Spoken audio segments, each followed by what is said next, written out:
The Secret Dark Art of Dr. Seuss. I grew up with OG. He used to write all the books I used to read. The only books I really like. Movies, like who doesn't like Whoville? Like the ALYARICX? Come on now. Horton? Theodore Seuss Geisel, aka Dr. Seuss, Yes, which sir. originally is supposed to be pronounced Dr. Seuss, but I'm not Seuss. going to say that because there's Bruh, I never knew that. On me, I never knew that. probably only like 5 people on the planet who pronounce it that way, and Geisel himself eventually switched to the anglicized version. Dr. Seuss was one of the most famous and successful children's book authors and illustrators in the world, Yes, with sir. his books selling more than 500 million copies. And for many of us, his works produce cherished childhood memories. And while his use of language and his storytelling abilities are something to be admired, his artwork was also a memorable and integral part to his stories. Yes, sir. Dr. Seuss's signature, wacky, gravity-defying art style is unmatched in its uniqueness. And while we all know Dr. Seuss mainly for his excellent children's books, animations, and the maybe not so Cat in the Hat. Oh my god. Oh my god. That's the movie right there. Like, I love Cat in the Hat. That nigga used to walk around with the hand sanitizer. That shit used to kill me. excellent films made after his death, there are many artworks that are not as known but still definitely worth talking about. Okay. Dr. Seuss began as a cartoonist in the 1920s for magazines and other publications, That's hard. That is hard. such as Life and Vanity Fair. Oh shit. He did some In the realism. 20s for magazines and other publications, such as This is wonderful realism right here on the left. The Flapper Life. Cartoon art on the right. It's like, I don't know. It's like 60s, 70s cartoon interpretation, but sketch form. Not completely done. Not completely bold on the edges. Very thin. Fine lines. Colors matter where it needs to be. Literally. I like it. Not too much depth. One on the left, surrealism. That shit hard. Life and Vanity Fair. In 1931, Oh, shit. magazines and other publications, such as Life and Vanity Fair. Vanity Fair. Bro, I never heard of this shit. I ain't gonna lie, these are kind of lazy art styles. But I never heard of this shit. Never heard of this shit.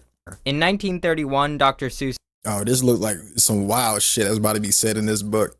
illustrated a book called The Pocketbook of Boners. What?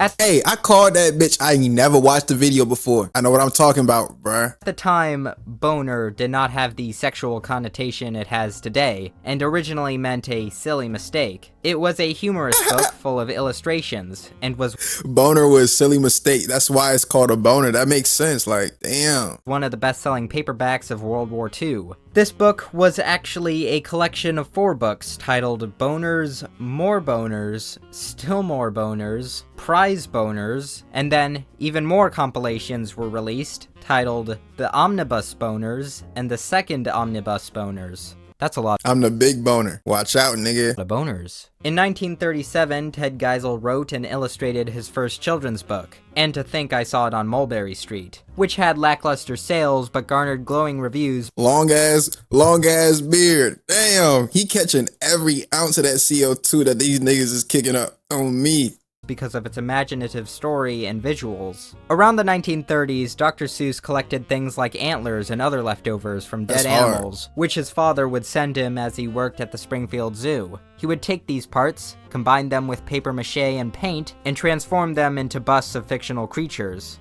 That's so hard. This is great conceptualism, and this is amazing world building. He found out how to do it very cheaply. He's a genius. Hold on. He called the eventual Damn, he has hella. Why is this? That's crazy. That's crazy. This is 18 so tough. sculptures that would result from this process, unorthodox taxidermy. Yeah. Some of my favorites have to be the goo-goo-eyed Tasmanian That's wool adorable. gas, the Mulberry Street unicorn, Look at that motherfucking smile. We all know a nigga that look like this with a mohawk this spiky too. On me. the seagoing dilemma fish, and the sawfish. That one has Happy ass fish. a surprisingly normal title. Later, but still pretty early in his career, he became a political cartoonist, and during World War II produced over 400 cartoons. The funny thing about these drawings is These are always the most racist parts of time in history of cartoons when World War II was around and World War I. Those 2 points were really like crazy. that many of them contain creatures and caricatures that are very familiar to the wacky animals later seen in his children's books. Yeah. So it gets very surreal when you see something like Horton representing the GOP, and Oh, Adolf shit. Hitler drawn in his signature whimsical style. But just to be absolutely clear, career, Dr. Seuss was very opposed to fascism and American isolationism during World War II, but he wasn't always on the right side of history, especially when you highlight these two comments. Come on. Dr. Seuss, I thought I was a fan of you. I'm guessing I can't be no more. What is this on the right, my boy? What are you doing? Why is this lovely, beautiful black lady black and looks like a monkey? What are you doing, bro? Ooh, ooh, these are spicy. These are very spicy. Of course, you have to keep in mind the time period when these depictions were acceptable. And Hell yes, no. he did support the Japanese and It doesn't matter what time period where this shit was acceptable. It's morally unacceptable. Simple how it is to put it out there. But morally, nigga, that's weird, bro. internment camps That's at weird. the time, but clearly his ideas changed quite a bit later on. These political cartoons, while interesting, are not as polished or witty as the children's book. These political cartoons... Like, look at this. Crazy. Because this is exactly how it works. It was built off of us by who was in charge. I ain't gonna say that. Come on now. Come on now. Discriminating employer. That's the whole kill to the entire situation.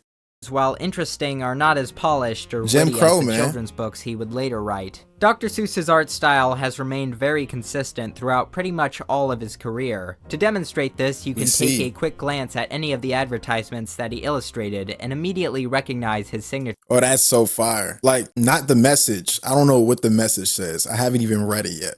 I'm talking about the actual art style, like the stick figure that he did and how like detailed it is. They have boxing gloves on, they have feet, they got like animal-like heads. I never seen a stick figure look like that. That's tough.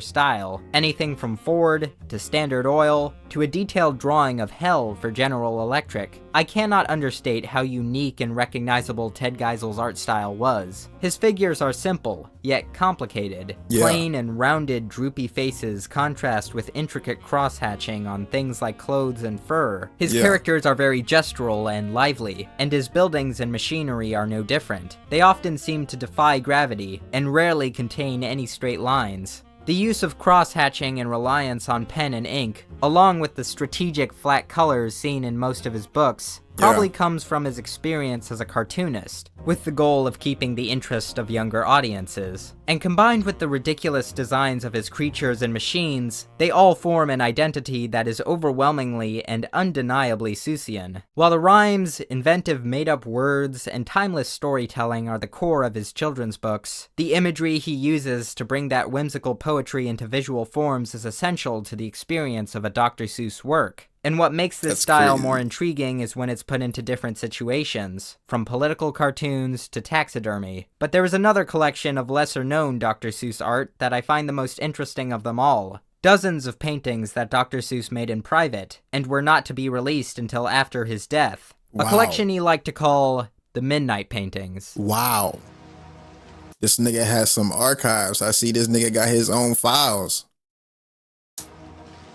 What strikes most people first about these paintings is how different they are from his mainstream works. The surrealism. There's a lot more black and other colors in these works, and many of them have a more ethereal quality. Clearly, these paintings were made for more emotive and leisure. Oh, he was off the juice on this one. Literally acid attack. Having an egotistical crisis.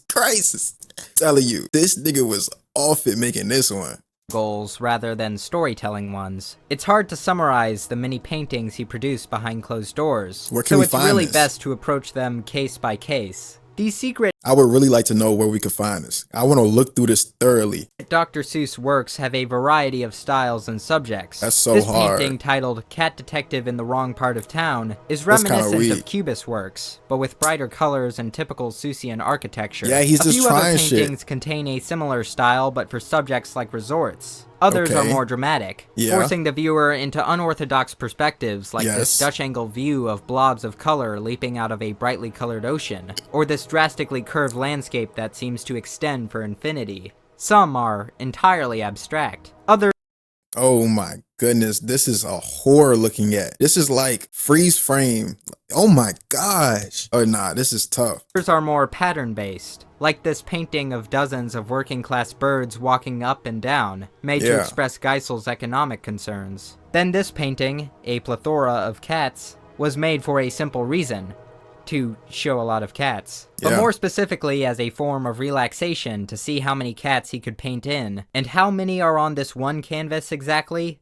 392. Damn. A more satirical set of works called the La Jolla Bird Women resulted from Geisel people-watching from his La Jolla Tower studio. These thin bird folk were made to gently poke fun at his That is crazy. That's crazy.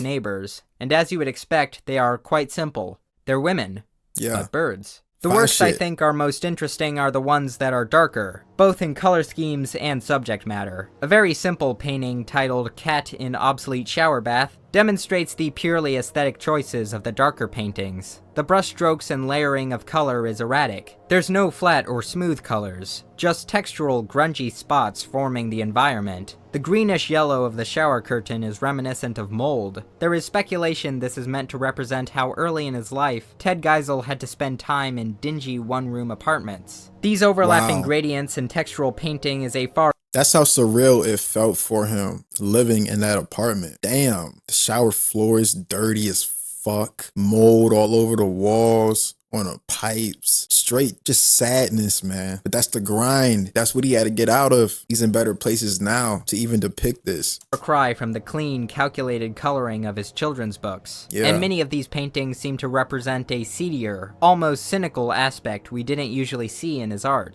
It's like a personal image of himself in every single painting, and it's wonderful. It's either himself or him interpreting something mentally about something in his own opinion, and it's really good. He does it really well. It's like surreal, like as he said, shit's very abstract, and the way he's doing it is just like in a dark manner, but it's not dark. It's more raw. It's more real. It's not just dark because it's dark. It's dark because it's more real. It's more detail. It's more surrealism. It's more impactful on your brain looking at it. You see the symbolism very strong. That makes sense. Every detail on this painting makes sense and has a symbolic meaning behind every single object and form. I'm telling you. One of my favorite paintings, Cat from the Wrong Side of the Tracks, That's seems to hard. imply just from the Like, that's the aura of somebody. It could be him. It could be somebody else. But clearly, it's a guy that has a lot of women around his neck. You feel me? He's a ladies' man. And he's at the bar shooting pool. And it all shows that this pool leads onto bigger holes that he's dug for himself. Making these decisions. Putting the ball in that area. I'm telling you. title, the subject is an inversion of the child-friendly Cat in the Hat. Yeah. The face is more angular, his whiskers unkempt. He's off duty. He went to the bar and got him a 40 and said, yo, hand me the pool stick. Hand me the pool stick, nigga. And his aura is overall more sinister. To complement this, we get more Seussian architecture but applied to a pool table, with a bunch of nonsense angles and extreme distortion. One of Yes. my favorite details is the beads above his head. Everyone knows the saying, a cat has 9 lives, right? Well, let's just say that it seems That's a good detail. I didn't see it because how far we were, but he's on his last life. Them decisions he's making. 8 of his beads are used up, and there seems to be just 1 left. A Yep. similar painting, Indistinct Cat with Cigar, develops a theory that these cat representations could be something of an alter ego, considering that Dr. Seuss was a lifelong smoker. And just like how he never smoked where a child might see him, these paintings too remained hidden. It's Yep. hard to find any self-portraits of his that are positive or pleasant. One of them is quite blatantly titled, Self-Portrait of the Artist Worrying About His Next Book. So it Damn. seems to me some of these works might have been Dr. Seuss's version of vent art. Well, that's probably an oversimplification, but you get what I mean. Probably one of the creepiest, darker paintings is Surly Cat Being Ejected, where this grotesquely long cat is being sent away by this almost faceless, mannequin-like woman in the dead of night. It's hard to pinpoint exactly why I find this work slightly unsettling, but I would guess Mannequin? How about naked? Like, what? What are you talking about? it's the combination of all the uncanny and distorted elements. Of course, in contrast, there are many hopeful and bright paintings, such as this sunny seascape, full of roaring waves and the impossibly long tail of a bird being manipulated by the great swirls and fluctuations of the wind. Yes. The dynamic shapes that Geisel so masterfully produces gives this painting a great sense of energy and movement. Yes. Then there are paintings that walk a delicate middle ground between melancholy and hopefulness, such as The Great Cat Continuum, made during his later years. Dr. Seuss's cat seems to walk through an enormous line of windows from one experience to the next, each with slightly different shapes and distortions. There are a few with biblical meanings, such as this depict slightly different shapes. I think these are characters that he's bringing on to each and every book, and they're fully walking through the books. And the depictions on the outside is basically the viewer's opinion on the book and his self-conscious worry about the viewer opinion on the book. So he's known to be great. He had great and perfection really mixed up. And it was taken over subconsciously, and you could tell he was going through it. Dr. Seuss, he really might have been depressed, like literally, the doctor of depression. And distortions. There are a few with biblical meanings, such as this depiction of the Tower of Babel, or this cat named Joseph Katz, sporting a brightly colored outfit, clearly alluding to the story of Joseph and his brothers. But the ones that are my favorite come from a stage in the Midnight Paintings often referred to as Geisel's Deco period, referring to the black backgrounds and golden structures. The That shit's iconic so and hard. strange, asymmetrical, slightly organic architecture is illogical, almost alien, even more so than in his books. Because this time there is few basic structures to even signify something inhabitable, not even a window or roof. The only thing that is an indicator are the stairs. Stairs that seem to lead nowhere. And when you have this architecture set in front of an almost pure black background, both with a single creature resting in the middle, you get this immense sense of isolation, abandonment even. It is difficult to assume that the people who built these structures are even living there anymore. But the creatures currently relaxing in these structures are happy. They are a beacon of life and hope. And that's why with this sense of isolation, you also get this immense sense of tranquility. Yeah. Other deco paintings give off similar feelings, but not as intensely as these two. When I first heard about these secret paintings, I wanted to find some sort of code to crack. Some puzzle or hidden meaning behind these private works that could possibly unlock some of Dr. Seuss's genius, or give some magical window into the man's soul, or reveal some deep, dark secret. But of course, these paintings are a variety of things. None of them really gossip-worthy. And while they do reveal some sides to Ted Geisel that were previously unknown, they are also fun, humorous, and express his imagination just as well as in his books, but with more coloring and subject matter freedom. The many atmospheres and moods expressed in the Midnight Paintings are often different from his books, but I can say with utmost confidence, they are just as creative. That was a great video. Dr. Seuss, Secrets, come on now.